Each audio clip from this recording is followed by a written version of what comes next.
ketika beliau tidak sadar, sadarkan diri secara spontan bisa membaca Al-Quran, ayat Al-Quran yang belum beliau hafal.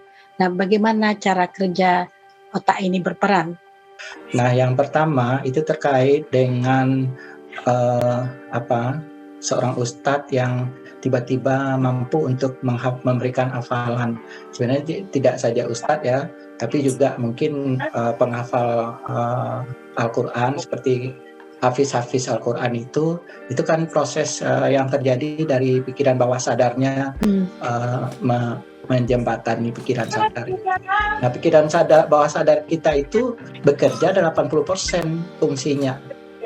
Yang dia tidak saja hanya pada area otak besar, tapi selain dari otak besar itu banyak daerahnya, lobus-lobus selain 4 lobus itu. Ada korpus kolosumnya, ada yang sistem limbiknya, ada yang keyakinannya, ada yang emosinya. Nah, ini 88% bekerja untuk penyimpanan memori apa yang pernah dia baca. Jadi dia tidak menyimpan di otak besarnya seorang hafiz, atau seorang ustadz hafalan ayat itu. Jadi secara otomatis dia keluar dengan sendirinya. Itu apalagi pada usia anak-anak, ya. Pada usia anak-anak itu cepat sekali anak-anak itu bisa hafal. Nah, disitulah saat yang tepat bagi orang tua untuk menyimpan memori spiritual dalam bentuk hafalan-hafalan ayat-ayat Al-Quran untuk pikiran bawah sadar itu tadi.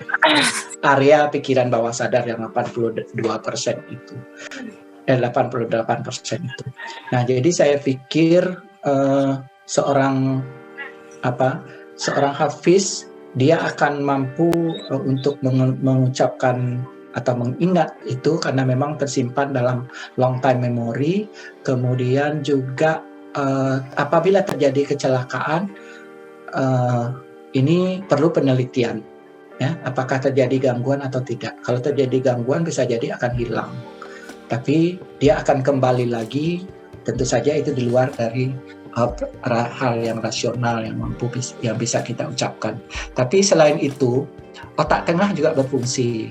Jadi ada ahli neurolog menyebut bahwa otak tengah seseorang itu orang mampu secara spiritual untuk mengetahui sesuatu yang orang lain tidak lihat gitu.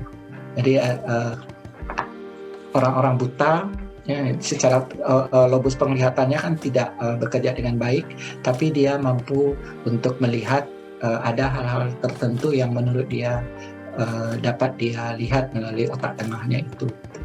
Tapi bukan berarti itu digunakan untuk hal-hal yang tidak baik.